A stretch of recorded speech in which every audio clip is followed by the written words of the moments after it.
Chapter 5 Surface Chemistry. The branch of chemistry which deals with the phenomena occurs at the surface is called surface chemistry.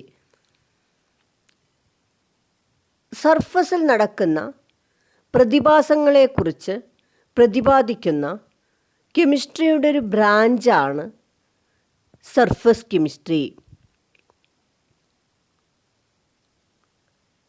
ഇനി എന്താണ് surface? Surface is the boundary which separate two bulk phases. രണ്ട് bulk ഫേസുകളെ separate ചെയ്യുന്ന ബൗണ്ടറിയെ പറയുന്ന പേരാണ് നമ്മൾ surface അല്ലെങ്കിൽ ഇൻ്റർഫേസ് എന്ന് പറയും. സാധാരണയായിട്ട് സർഫസ് എന്നുള്ള വേർഡാണ് നമ്മൾ ഉപയോഗിക്കാറുള്ളത്. ഇതിൽ ഇപ്പം നിങ്ങൾ എക്സാമ്പിൾ എടുക്കുക.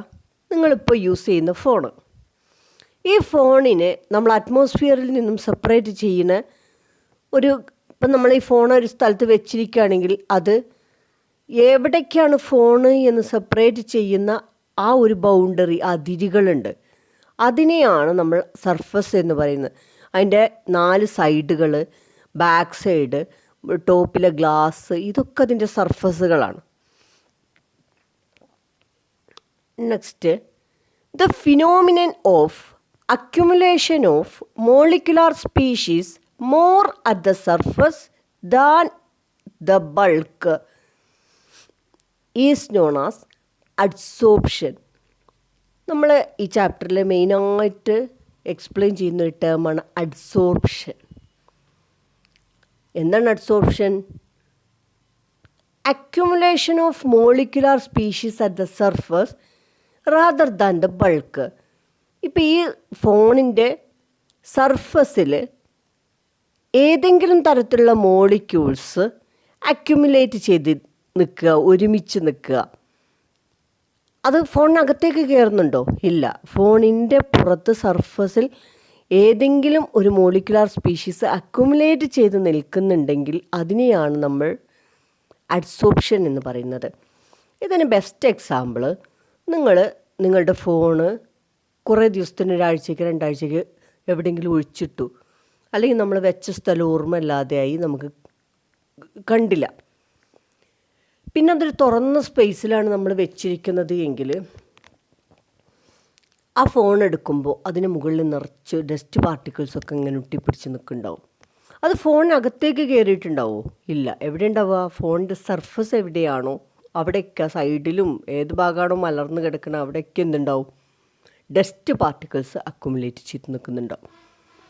ഇത് ഒരു അഡ്സോർപ്ഷൻ എക്സാമ്പിളാണ്. ഈ പ്രോസസ്സിനെയാണ് അഡ്സോർപ്ഷൻ എന്ന് പറയുന്നത്.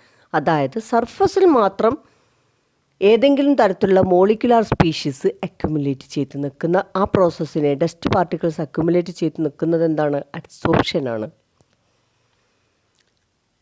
ഇനി ഏത് തരത്തിലുള്ള പാർട്ടിക്കിൾസാണ്, മോളിക്കുലാർ സ്പീഷീസുകളാണ് അക്യുമുലേറ്റ് ചെയ്ത് നിൽക്കുന്നത് എങ്കിൽ ആ മോളിക്കുലാർ സ്പീഷീസിനെ അല്ലെങ്കിൽ ആ ഡസ്റ്റ് പാർട്ടിക്കിളിനെ പറയുന്ന പേരാണ് adsorbate. The molecular species which accumulate at the surface is called adsorbate. Next, ഏത് സർഫസ് ആണോ അഡ്സോർബേറ്റിന് അഡ്സോർബ് ചെയ്യാൻ കൊടുക്കുന്നത് എങ്കിൽ ആ സർഫസിനെ പറയുന്ന പേരാണ് അഡ്സോർബെൻ്റ്. അല്ലെങ്കിൽ അഡ്സോർപ്ഷന് വേണ്ടി ബെൻഡ് ചെയ്ത് കൊടുക്കുന്ന സർഫസിനെ പറയുന്ന പേരാണ് അഡ്സോർബെൻ്റ്. നമ്മളുടെ ഫോണിൻ്റെ സർഫസ് അഡ്സോർബെൻ്റ് ആണ്. അപ്പോൾ എന്താണ് adsorbent? The material which provide surface for adsorption is called adsorbent. അപ്പോൾ നമ്മൾ 3 ടേമാണ് പഠിച്ച്: അഡ്സോർപ്ഷൻ, അഡ്സോർബേറ്റ്, അഡ്സോർബെൻ്റ്. അഡ്സോർപ്ഷൻ എന്ന് പറഞ്ഞാൽ എന്തായിരുന്നു? നമ്മുടെ ഫോണിൻ്റെ മുകളിൽ പറ്റി പിടിച്ചിരിക്കുന്ന പൊടി, accumulation of molecular species at the surface is called adsorption. ഇനി ഏത് സ്പീഷീസ് ആണോ അഡ്സോർബ് ചെയ്തിരിക്കുന്നത് അതിനെ അഡ്സോർബേറ്റ് എന്ന് പറയും. ഡസ്റ്റ് പാർട്ടിക്കിളിനെ നമ്മളിവിടെ അഡ്സോർബേറ്റ് എന്ന് പറഞ്ഞു.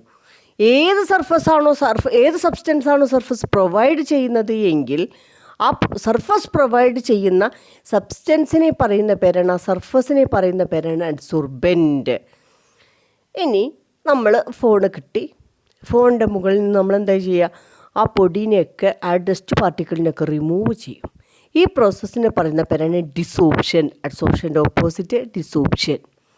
The removal of adsorbate from the surface of an adsorbent is called desorption.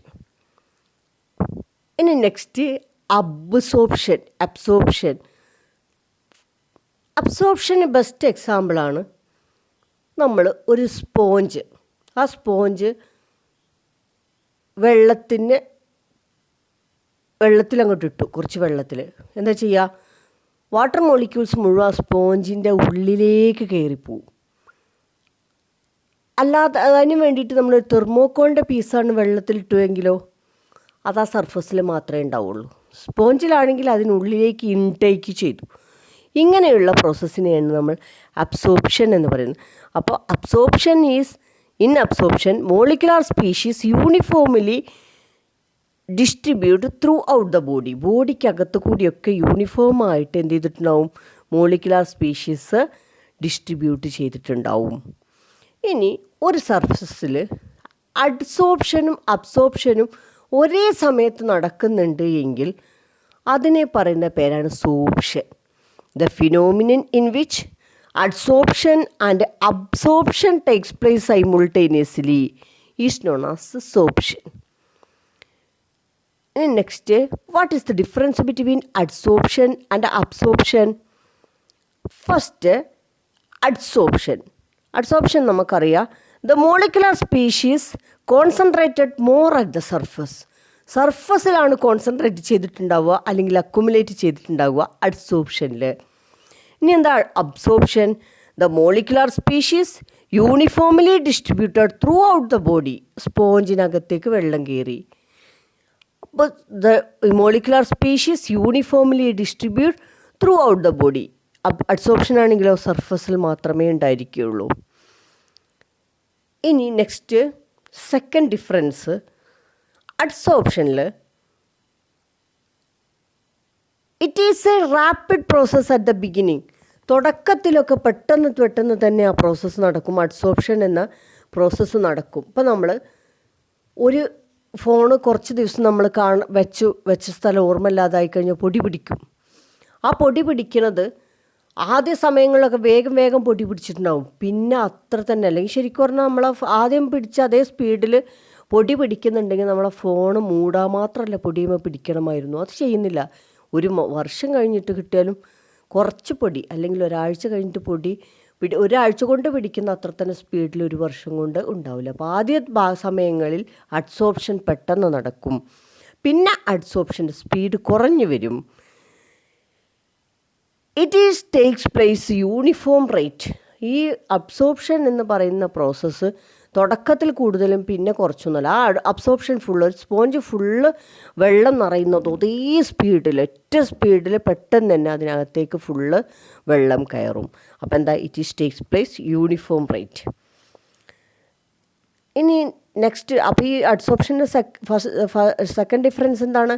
Adsorption initial സ്റ്റേറ്റിൽ നല്ല സ്പീഡ് ഉണ്ടാവും, പിന്നെ സ്പീഡ് കുറയും. പക്ഷേ അബ്സോർപ്ഷൻ എന്ന് പറയുമ്പോൾ ഏതൊരു ബോഡിയാണോ അബ്സോർബ് ചെയ്യുന്നത് അത് കംപ്ലീറ്റ് അബ്സോർബ് അത് അതിനകത്ത് ഇൻടേക്ക് ചെയ്യാൻ പറ്റുന്ന എത്ര ഒറ്റ സ്പീഡിലാണ് ആ റിയാക്ഷൻ നടക്കുക. ഇനി third difference, it is a surface phenomenon. Adsorption എന്ന് പറയുന്ന ഒരു സർഫസിൽ മാത്രം നടക്കുന്ന ഫിനോമിനനാണ്.